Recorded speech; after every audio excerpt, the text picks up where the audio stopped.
यह कहानी हमें अमरोहा से एक भाई ने भेजी है। यह उनकी आप बीती कहानी है। इस आप बीती कहानी में वे अपना नाम गुप्त रखना चाहते हैं। यह इस वक्त 45 साल के हैं।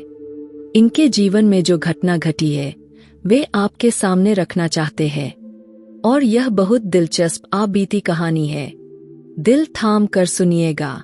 मेरी मालकिन ने मुझे अपनी 15 साल की बेटी के साथ एक रात उसके कमरे में मुझे बंद कर दिया और कहा कि आज रात तो खूब मजे करो। मैं हैरान था, कोई माँ ऐसे कैसे कर सकती है। वह बेचारी सो रही थी। उसे सोता देख मेरी नीयत खराब हो गई और पूरी रात मैंने उसके साथ जो किया उसने तो मेरी जिंदगी ही बदल दी, क्योंकि उसने मेरा नाम रोहिला है। मैं बेरोजगारी से बड़ा ही परेशान था। जगह नौकरी ढूंढकर अब थक चुका था। एक दिन मेरा एक इंटरव्यू था, लेकिन वहां भी मुझे नौकरी नहीं मिली। गर्मी बहुत तेज थी। जब मैं वहां से निकल रहा था तो सर उठाकर आसमान की तरफ देखा। धूप इतनी तेज थी कि आंखें खुल ही नहीं रही थी। चेहरे से पसीना टपक रहा था। मैंने खुद से कहा, लगता है आज सूरज भी मेरी मेहनत का मजाक उड़ा रही है। जिंदगी के धक्के तो पहले ही खा रहा था, अब गर्मी ने भी मेरा दिमाग खराब कर दिया। मैंने अपने हाथ में पकड़ी हुई फाइल से खुद को ढकने की कोशिश की और पैदल ही आगे बढ़ने लगा। सड़क किनारे तेज कदमों से चलता जा रहा था। तभी एक पेड़ नजर आया। मैं उस पेड़ की छांव में आकर खड़ा हो गया। वहां थोड़ा सुकून मिला। बैग से पानी की बोतल निकाली, लेकिन वह भी खाली निकली। गला सूख रहा था। दूर दूर तक पानी का कोई इंतजाम नहीं दिख रहा था। लोग अपने अपने काम में बिजी थे और मैं अकेला ही अपनी किस्मत से लड़ रहा था। प्यास मेरी हालत खराब करके रख दे रही थी। तभी मुझे ऐसा लगा जैसे कोई मेरे पास आकर खड़ा हुआ है। किसी ने मेरी तरफ हाथ बढ़ाया। जब मैंने देखा तो वह एक औरत का हाथ था। गोरा दूध जैसा सफेद हाथ में सोने की चमकीली चूड़ी पहने हुए थी। हाथ में एक ठंडे पानी की बोतल थी। मैंने नजर ऊपर उठाकर देखा तो वह एक बेहद खूबसूरत औरत थी जिसने लाइट ग्रीन सूट पहन रखा था। उसकी उम्र करीब 46 साल होगी, लेकिन उसे देखकर कोई भी नहीं कह सकता था वह इतनी बड़ी होगी। उसका शरीर, उसका ध्यान, उसकी आंखों की चमक और होठों की मुस्कुराहट, सब कुछ इतना परफेक्ट था जैसे किसी मॉडल की तस्वीर हो। उसने कहा, यह लो पानी पी लो। तुम्हें प्यास लगी है ना? मैं काफी देर से तुम्हें देख रही हूँ। तुम बहुत परेशान लग रहे हो। मैंने चुपचाप बोतल ले ली और एक सांस में पूरा पानी खत्म कर दिया। वह औरत बेहद अमीर लग रही थी। बड़ी सी गाड़ी में आई थी और उसका रहन-सहन देखकर अंदाजा लग गया था कि वह किसी बड़े घर से संबंध रखती है। मैंने धन्यवाद किया और कहा, मैं यहाँ पास के एक ऑफिस में इंटरव्यू देने आया था, लेकिन नौकरी नहीं मिली। बहुत कोशिश कर चुका हूँ लेकिन किस्मत साथ नहीं देती। मैंने फिर से उसका धन्यवाद किया और घर की तरफ चलने लगा। घर पर मेरी माँ बीमार है।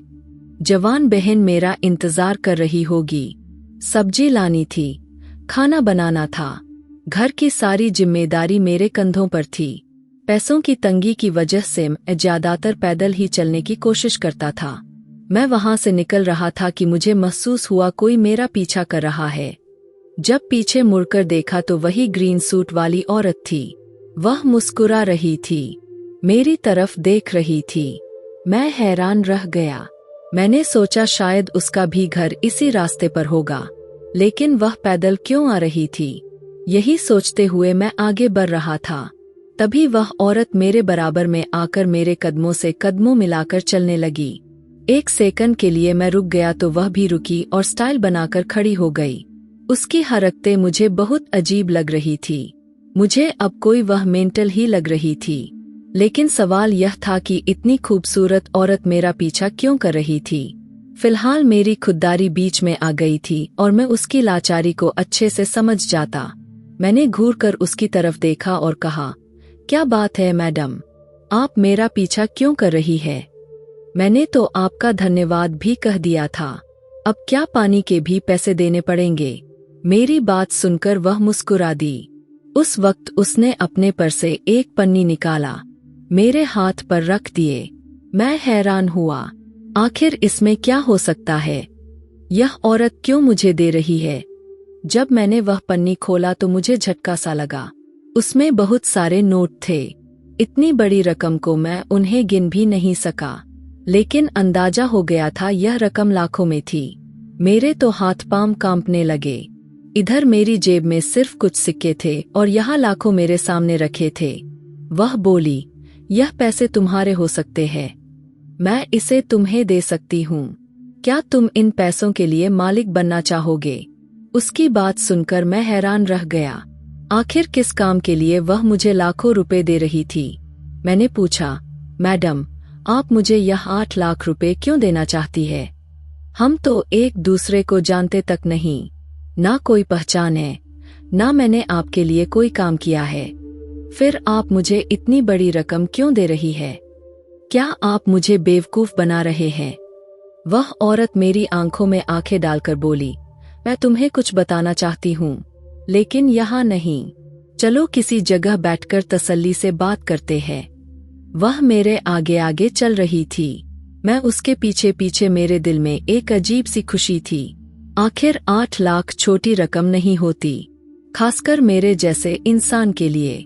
यह पैसे जिंदगी बदल देने वाले थे। इतने पैसों में अपना खुद का कोई काम शुरू कर सकता था। जैसे ही मैं अंदर पहुंचा तो वह औरत तैयार होकर मेरे सामने खड़ी थी। मैंने धीरे से उससे कहा, मैडम, मैं कोई ऐसा वैसा लड़का नहीं हूँ। मैं मजबूर जरूर हूँ, लेकिन यह काम मजबूरी में ही करने आया हूँ। वह मुझे देखकर हंसने लगी और कहने लगी, मैं तो तुम्हारी नीयत देखना चाहती थी। मुझे लग रहा था कि तुम मेरा काम ढंग से नहीं करोगे, लेकिन अगर तुमने मेरा काम ठीक तरीके से नहीं किया तो मैं तुम्हें पैसे नहीं दूंगी। अगर तुम्हें यह पैसे लेने हैं, तुम्हें मेरे कहने के हिसाब से काम करना होगा। उसने मुझसे कहा, अच्छा चलो ठीक है, तुम बैठ जाओ। फिर उसने नौकरानी को आवाज लगाई और कहा, मेहमान आए हैं, उनके लिए चाय पानी बनाओ। जितना हैरान हो रहा था मेरे लिए उतना ही कम था। मैं बहुत ज्यादा परेशान था। मगर वह औरत कहने लगी, मैंने तुम्हें जिस काम के लिए बुलाया है वह काम तुम्हें रात को शुरू करना है, जब तक तुम्हें यहाँ रहकर वक्त बिताना होगा। मैंने उसके घर में बैठे बैठे सारा दिन टाइम बिताया। बार बार खाने पीने का कुछ ना कुछ दिया जा रहा था। जब रात हो गई तो वह औरत मेरे पास आई और कहने लगी, तुम्हारा इंतजार अब खत्म हुआ, अब तुम्हें मेरी बेटी के कमरे में जाना होगा। मेरी बेटी तुम्हारा इंतजार कर रही है। मेरे दिल की धड़कनें अब तेज हो चुकी थी। अगर उसकी माँ इतनी खूबसूरत है तो उसकी बेटी भी तो उतनी ही सुंदर होगी। जब उसकी माँ ही खुद मुझे अपनी बेटी के कमरे में भेज रही थी तो फिर मैं उस काम को मना क्यों करूं? मैं सीढ़ियां चढ़ते हुए उस लड़की के कमरे के बाहर आ गया। उसकी माँ ने खुद ही वह कमरा खोला।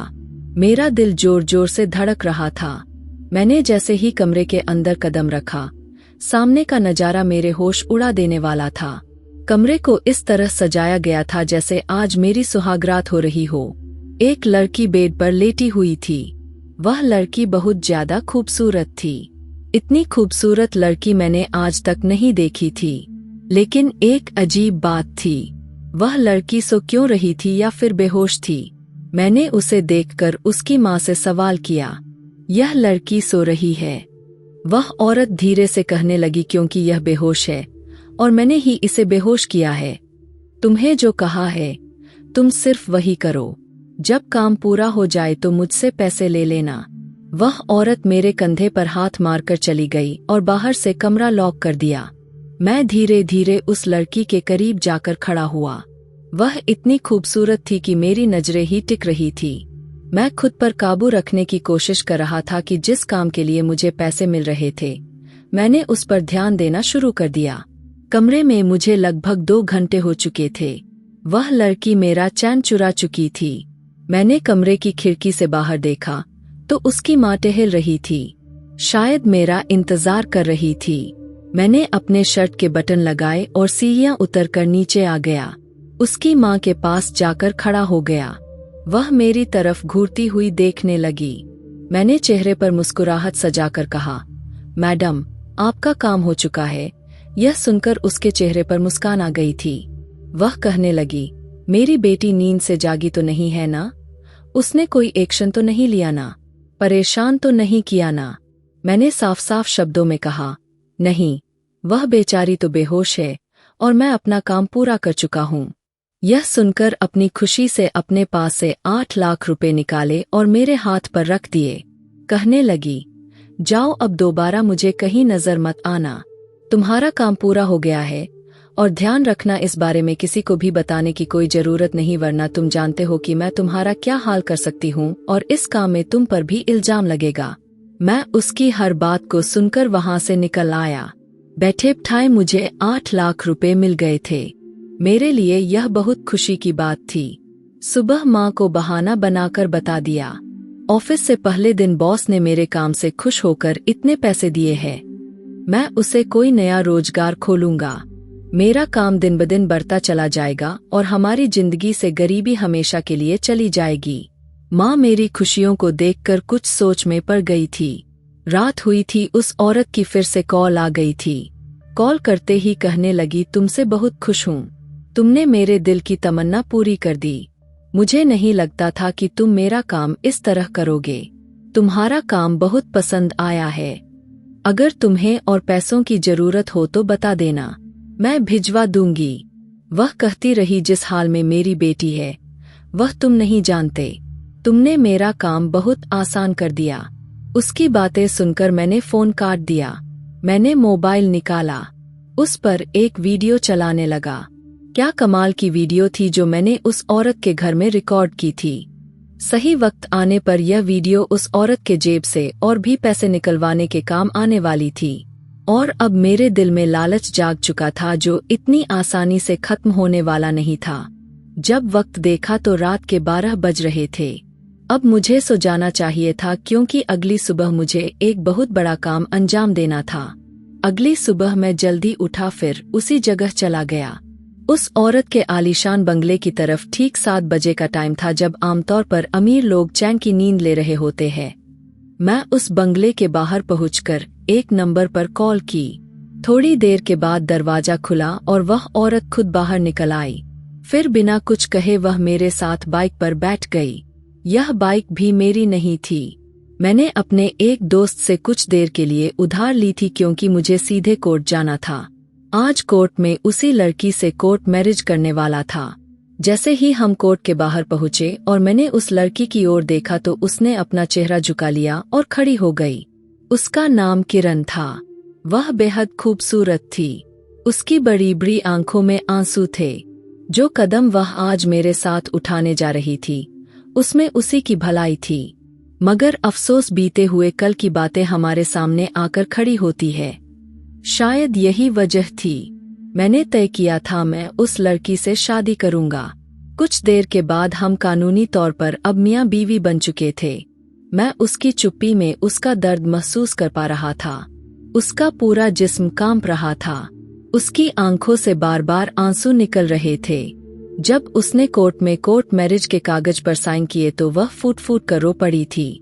लेकिन यह कहना बहुत जरूरी होगा, कल रात जब मैंने उसके कमरे में गया था, वह औरत दरवाजा बंद करके चली गई थी। तब मैंने एक नज़र उस लड़की को देखा था। वह बहुत ज्यादा खूबसूरत थी, किसी फिल्म की हीरोइन से कम नहीं लग रही थी। उसकी खूबसूरती ने मुझे पल भर को रोक लिया था। कोई भी लालची इंसान उस पल का फायदा उठाने को तैयार हो जाता, मगर उसके चेहरे की मासूमियत ने मुझे हिला कर रख दिया था। उसकी मासूमियत देखकर मेरा जमीर जाग गया था। मैं भी बहुत मजबूर था। मुझे पैसों की जरूरत थी, मगर दिल उलझ गया था। कमरे में टहलते हुए मैं सोच रहा था, काश ऊपर वाला मुझे कोई रास्ता दिखाए ताकि कुछ गलत ना करूं और जरूरत भी पूरी हो जाए। मैं उसके कमरे का तलाशी लेने लगा। हर जगह तलाश की, शायद कोई ऐसी चीज मिल जाए जो इस लड़की की सच्चाई मुझे पता चल जाए। मैंने पास पड़े बैग से उसकी कॉपी किताब निकाल कर देखना चाहा। तभी मेरी नजर एक डायरी पर पड़ गई। वह बहुत खूबसूरत थी, जिसे किसी ने बहुत प्यार से सजाया हो। शायद उसी लड़की ने उस पर ड्राइंग बनाई थी। मैंने डायरी खोली और पढ़ने लगा। उसमें उस लड़की की जिंदगी की कहानी लिखी थी। मैं उसको पढ़ता गया। मेरे आंसू गालों से मेरे शर्ट पर कब गिरे और वह गीला हुआ मुझे पता ही नहीं चला। लिखा था कि औरत मेरी सौतेली माँ है, जिसने सबको यकीन दिला दिया है कि मैं पागल हूँ और मुझे घर से निकालना चाहती है ताकि मेरी जायदाद पर कब्जा कर सके। आगे लिखा था, मेरे माँ बाप मुझसे दूर हो गए हैं। उन्हें लगता है मैं सच में पागल हूँ मगर मैं ठीक हूँ। अब यह सब मैं नहीं सहन कर सकती। अगर उस औरत ने दोबारा मुझे मेरे पापा की नजरों में गिराया तो मैं खुद को खत्म कर लूंगी। उस डायरी को पढ़कर मेरा दिल कांप गया। उस लड़की ने जो कुछ भी लिखा था उसमें गहरा दर्द था। बचपन से ही परेशान थी। मुझे उस पर बहुत तरस आया। उसकी सौतेली माँ जिसने मुझे उस काम के लिए बुलवाया था, यही चाहती थी कि मैं उस लड़की के साथ रात बिताऊं ताकि उसका किरदार मिट्टी में मिल जाए और उसका बाप उसे अपनी जायदाद से निकाल दे। जबकि मैं उस औरत के कहने पर तैयार हो गया था, लेकिन मेरी आत्मा गवाही नहीं दे रही थी कि वह लड़की बेहोश थी। उसकी माँ ने जानबूझकर उसे नशा देकर सुला दिया था ताकि बेहोश हो जाए। जब होश में आए तो वह खुद को सुरक्षित महसूस करे। पर मैं इंसान था, हैवान नहीं था। मैंने तय किया मैं उस लड़की के साथ कुछ भी गलत नहीं करूंगा। मैं कई बार उसे जगाने की कोशिश करता रहा। काफी देर तक कोशिश करने के बाद आखिरकार उसकी आंखें खुली। जैसे ही उसने कमरे के चारों तरफ देखा और फिर मुझे देखा तो वह घबरा गई, रोने लगी। बोली, तुम कौन हो? मेरे कमरे में क्या कर रहे हो? वो मुझसे दूर हट गई। उसकी आवाज भी उतनी ही मासूम थी जितनी वह प्यारी थी। मैं उसे चुप से देखता रहा। बोला, डरने की जरूरत नहीं है, मैं तुम्हें सब कुछ बता देता हूँ। मैं कोई गलत इंसान नहीं हूँ। उसके बाद मैंने उसे वह सब कुछ बता दिया जो उसकी माँ ने मुझे करने को कहा था और उसके बदले मुझे 1 लाख रुपए देने का वादा किया था। यह सुनकर तो उसे अपने कानों पर यकीन नहीं हो रहा था। वह अपने हाथों में चेहरा छुपाकर फूट फूट कर रोने लगी। कहने लगी, मुझे पता था मेरी सौतेली माँ बहुत घटिया औरत है, लेकिन यह नहीं सोचा था वह एक औरत होते हुए भी इस हद तक गिर सकती है। मुझे अपने बारे में बताते हुए कहने लगी, जब मैं 9 साल की थी, मेरी माँ की एक बीमारी की वजह से मौत हो गई थी। मैं अपने माँ बाप की इकलौती बेटी थी। मेरे माँ बाप मुझ पर जान छिड़कते थे। हमारे पास किसी चीज की कोई कमी नहीं थी। मेरे पापा ने जन्म देने के बाद ही बंगला मेरे नाम कर दिया था और जो बाकी प्रॉपर्टी थी वह मेरी माँ के इलाज में उन्होंने खर्च कर दी थी, क्योंकि वह मेरी माँ को किसी भी हाल में बचाना चाहते थे। उन्होंने पैसे को पानी की तरह बहा दिया, लेकिन फिर भी मेरी माँ को नहीं बचाया जा सका था। फिर एक दिन वह हमें छोड़कर हमेशा के लिए चली गई। उसके बाद मेरे पापा ने माँ की मौत के गम को दिल में बसा लिया और धीरे धीरे खुद को अकेलेपन में डुबो दिया। उन्होंने अपने बिजनेस से भी ध्यान हटा लिया।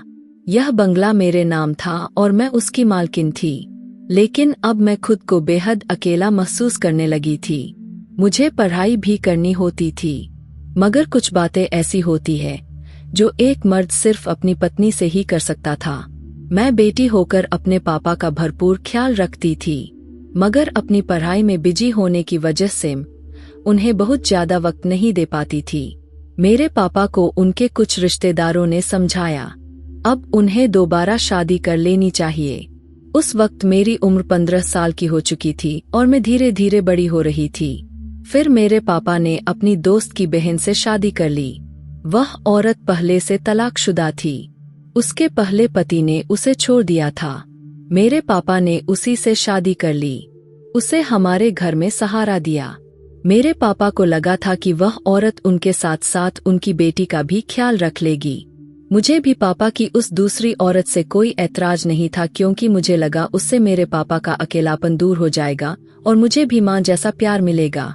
लेकिन उस औरत ने घर में कदम रखते ही एक के बाद एक चालें चलनी शुरू कर दी, क्योंकि उसे अच्छी तरह से पता था कि पापा की बाकी सारी दौलत पहले ही माँ के इलाज में खत्म हो चुकी थी और अब सिर्फ यह बंगला बचा था जो मेरे नाम था। मेरे पापा का बिजनेस बहुत अच्छा चलने लगा था, क्योंकि दूसरी शादी के बाद उन्होंने फिर से काम पर ध्यान देना शुरू कर दिया था। लेकिन उस औरत को यह बात बिल्कुल बर्दाश्त नहीं होती थी। बंगला उसके पति की बेटी के नाम पर है। उसे लगता था अब मैं उस घर की मालकिन हूँ और यह बिल्कुल नहीं चाहती थी। मैं उसे माँ समझकर उसके करीब जाती थी, लेकिन वह हर बार मुझे डांट देती थी। पापा के सामने तो बहुत प्यार जताती थी, लेकिन जैसे ही वह जाते वह मुझ पर जुल्म करने लग जाती। कभी मुझे खाना नहीं देती थी, कभी ताने मारती थी।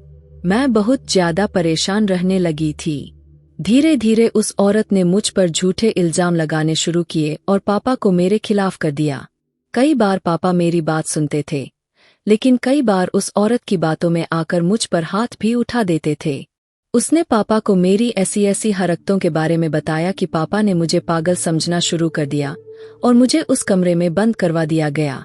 मैं पिछले 5 सालों से इसी कमरे में बंद हूँ। मेरी सौतेली माँ चाहती है मेरे पापा मुझसे मेरी जायदाद वापस ले लें, लेकिन अब तक उन्होंने ऐसा कोई इरादा नहीं जताया। मगर वह औरत लगातार कोशिश करती जा रही थी। किसी भी तरह यह बंगला उसके नाम हो जाए, क्योंकि अब वह उस घर में पापा की पत्नी बनकर रह रही है और उसे लगता है उस पर अब उसका ही हक है। लेकिन मैं नहीं चाहती मेरी जायदाद उसके नाम हो जाए। अगर वह मुझे बदले में प्यार देती तो मुझे माँ जैसा सुकून देती तो शायद मैं खुद ही बंगला उसे दे देती। लेकिन वह मुझे सिर्फ इस घर से निकालना चाहती है। मुझे पता है अगर मैंने उस बंगले को उसके नाम कर दिया तो वह मेरा सब कुछ छीन लेगी और मुझे पूरी तरह खत्म कर देगी, और मेरी जिंदगी पहले ही नरक बना चुकी है। उसने मुझे पागल साबित कर दिया है, पापा को मेरे खिलाफ कर दिया है, और अब वह मुझे कमरे से बाहर भी नहीं निकाल सकती। शायद इसलिए उसने यह चाल चली है। तुम्हें मेरे कमरे में एक रात के लिए भेज दिया ताकि किसी तरह उसको एक फुटेज मिल जाए। यकीन मानो इस कमरे में माँ ने कहीं ना कहीं कैमरा छुपाया हुआ है। सुबह होते ही वह सारी रिकॉर्डिंग पापा को दिखाएगी। इस बार पापा मुझे अपनी जायदाद से बेदखल करके हमेशा के लिए घर से बाहर निकाल देंगे और फिर वह औरत इस बंगले की अकेली मालकिन बन जाएगी। यह बताते हुए वह फूट फूट कर रो रही थी। कहने लगी, मेरे पास इस दुनिया में मेरे पापा के अलावा कोई नहीं है, लेकिन यह औरत मेरे पापा को मुझसे छीन चुकी है। मुझे ऐसी जिंदगी बिल्कुल भी अच्छी नहीं लगती। मैं ऐसी जिंदगी नहीं जीना चाहती, और जोर जोर से चिल्ला रही थी। मैंने उसे चुप करवाया और कहा, मैं तुम्हारा साथ दूंगा, तुम फिक्र मत करो। मैं ऐसा इंसान नहीं हूं जो तुम्हारा फायदा उठाऊं। मेरी बात सुनकर वह चुप हो गई। मैंने कहा कि तुम्हारी डायरी पढ़ चुका हूं। मुझे तुम्हारी बीती हुई जिंदगी की सच्चाई का एहसास हो चुका है। वह कहने लगी, तुम मेरी मदद कैसे करोगे? मैंने कहा, मैं तुमसे शादी करूंगा। मुझे तुम्हारी जायदाद से कोई मतलब नहीं है। फिर मैंने उसे अपना पूरा प्लान बताया और शर्ट का बटन लगाता हुआ नीचे उतर आया। मैंने उसके पैसे लिए और वहां से निकल गया। अगले दिन हमारे प्लान के हिसाब से किरण ने अपनी माँ को रोते हुए बताया कि उसकी इज्जत खराब हो चुकी है। तभी तो उस औरत ने मुझे कॉल करके कहा था, तुमने बहुत अच्छे तरीके से काम किया है। मैं किरण को अपने साथ ले आया और हमने कोर्ट मैरिज कर ली। उस वक्त किरण के पापा 2 दिन के लिए लंदन गए हुए थे। जब वह 2 दिन के बाद घर लौटे, किरण की माँ ने उन्हें बताया, तुम्हारी बेटी ने किसी लड़के के साथ मुंह काला कर लिया है, अब उसको घर से धक्के मारकर निकाल दो। उसने किरण के कमरे में लगे कैमरे की रिकॉर्डिंग भी दिखानी चाहिए, लेकिन वह रिकॉर्डिंग खराब हो चुकी थी क्योंकि मैंने पहले ही कैमरे को ढूंढकर ऑफ कर दिया था। किरण मुझे पहले ही बता चुकी थी कि उसके कमरे में जरूर कहीं ना कहीं कैमरा है। उसके कहने के हिसाब से जब मैंने उसके कमरे की जांच की तो वहां कैमरा सच में ही था। उसकी माँ सबूत इकट्ठा करना चाहती थी, लेकिन मेरे पास भी एक ऐसा सबूत था जिसमें किरण की सौतेली माँ को बर्बाद कर दिया था। किरण के पापा के घर लौटने से पहले मैंने उनकी पत्नी की कॉल रिकॉर्डिंग उन्हें भेज दी थी, जिसमें उसने मुझसे कहा था कि तुमने मेरी बेटी के साथ बहुत अच्छा किया और वह बहुत खुश है। यह आवाज तो मेरे पास की हुई कॉल की रिकॉर्डिंग थी, और जो कुछ उसने अपने घर मुझसे बात की थी वह भी मैंने रिकॉर्ड कर लिया था। जो कुछ उनकी बेटी और मेरे बीच बात हुई थी वह भी मैंने रिकॉर्ड कर लिया था, और मैं यह सारी रिकॉर्डिंग किरण के पिता को भेज चुका था। अब वह फूट फूट कर रो रही थी। अगर तुम्हें और पैसों की जरूरत हो तो बता देना। मैं यह सारी बात मोबाइल में रिकॉर्ड कर ली थी और वही रिकॉर्डिंग किरण के पापा को भेज दी थी। उन्होंने बेटी पर हाथ उठाने के बजाय पत्नी को थप्पड़ मार दिया। किरण की मां को उम्मीद नहीं थी कि अपने ही बिछाए जाल में वह खुद फंस जाएगी। किरण ने भी सब कुछ सच सच बता दिया और कहा कि वह मुझसे शादी कर चुकी है। सभी मौके पर पहुंचे और सारी सच्चाई बता दी। किरण के पापा ने अपनी दूसरी पत्नी को डिवोर्स देकर घर से निकाल दिया। अब किरण की सौतेली माँ दर-दर की ठोकरें खा रही है। किरण के पापा ने मेरी और किरण की शादी धूमधाम से करवा दी। हाँ, मेरे मन में भी एक बार लालच आया था, लेकिन मैं किसी औरत की इज्जत से खिलवाड़ नहीं कर सकता था। मेरी ईमानदारी देखकर उन्होंने कहा कि तुम्हें चोरी छुपे शादी करने की क्या जरूरत थी। मैं तो खुशी खुशी अपनी बेटी की शादी तुमसे करवा देता, और यही उन्होंने बड़े प्यार से हमारी शादी करवा दी। मेरी माँ और बहन को भी कोई ऐतराज नहीं हुआ था, क्योंकि किरण बहुत खूबसूरत होने के साथ साथ एक पारिवारिक और अमीर बाप की बेटी थी और वे 10वीं पढ़ चुकी थी। मैंने उसे और आगे पढ़ने दिया। सुहाग रात वाले दिन किरण बहुत खुश थी। भगवान ने यह रात मेरी रक्षा के लिए बनाया था और रक्षा करने के रूप में तुम्हें मेरे कमरे में भेज दिया था। मैंने उसके बहते आंसू साफ किए और उसको अपने सीने से लगा लिए। वह कुछ हद तक तसल्ली में हुई तो पहली शुरुआत उसी ने की। पहले उसने मेरे पैर छुए, उसके बाद मेरे दोनों हाथों को चूमे, उसके बाद उसने मेरी आंखों को चूमे। जब वह आंखों तक पहुंची तो मैं अपने आप में ना रह सका और टूटकर उससे लिपट गया। वह भी मेरे प्यार के लिए तरस रही थी। उसने कई मिनट तक मुझे सीने में दबाए रखा। जब उसको पूरा एहसास और तसल्ली हुआ तो और आगे बढ़े। मैंने उसके ब्लाउज के हुक को खोला तो वह शर्माकर कांप उठी। मैंने धीरे धीरे उसको हर पर्दे से आजाद कर दिया। लाइट डम की। मैंने उसके होठों को अपने होठों में लिया तो उसकी सांसें तेज चलने लगी। वह भी बेकाबू हो गई थी। उसने भी मेरे जीभ को अपने जीभ से टच कर बहुत सुकून महसूस कर रही थी। धीरे से उसके गर्दन और फिर उसके सीने पर और फिर उसके ब्यूटी बोन पर पहुंचा तो वह बहुत तेज तेज सिसकियां और आहें भरने लगी। उसे भी पूरा सुकून मिल रहा था और वह मेरा भरपूर साथ दे रही थी, और फिर हम कुछ ही मिनटों में दो जिस्म एक जान हो गए थे। पूरी रात इसी तरह बीत गया। सुबह हुई तो माँ ने दरवाजा खटखटाया। वह तुरंत उठ बैठी और शर्माकर बाथरूम में घुस गई। जब वह नहाकर बाहर निकली तो बला की खूबसूरत लग रही थी। मेरा मन उसे देखकर फिर से बहक रहा था, लेकिन वह कमरे में ज्यादा देर रुकी नहीं। मांग में सिंदूर भरे और मेरा पैर छुए बाहर निकल गई और वह मुझे बेकाबू कर गई। मैं भी बिस्तर से उठ बैठा। नहा धोकर बाहर गया तो माँ के साथ रसोई में थी। मुझे ऐसा लग रहा था हर समय उसको मैं अपनी नजरों में रखूं। 1 साल बाद मैं एक बेटे का बाप बन चुका था। हमारी शादीशुदा जिंदगी हर रोज एक नई उमंग पैदा करती थी। हर दिन से ज्यादा लगता था कि आज ज्यादा प्यार किया उसने। यही थी रोहिला और किरण की प्रेम कहानी, जो एक काली रात से शुरू हुई थी और मोहब्बत में इस कदर बदल गई थी। और मेरी वीडियो आप लोग जहां कहीं से भी देखते हैं, कमेंट में अपने शहर और राज्य का नाम जरूर बताइए। मुझे आप लोगों के कमेंट पढ़ने में बहुत आनंद आता है और उन सभी का मैं बहुत बहुत धन्यवाद करना चाहती हूँ। जो लोग मेरी वीडियो को देखते हैं, लाइक करते हैं और शेयर करते हैं। अगर आपको आज की कहानी पसंद आई है तो वीडियो को जरूर लाइक कीजिएगा और अपने दोस्तों के साथ शेयर भी कीजिएगा। और हाँ, अगर आपने अभी तक हमारे चैनल को सब्सक्राइब नहीं किया है तो जरूर सब्सक्राइब कर लें। मिलते हैं हम अपनी कल की एक और नई दिलचस्प कहानी के साथ। मुझ पर सदा अपना प्यार और स्नेह बनाए रखें। सभी को मेरा प्यार भरा नमस्कार दोस्तों। खुश रहें, स्वस्थ रहें, मस्त रहें।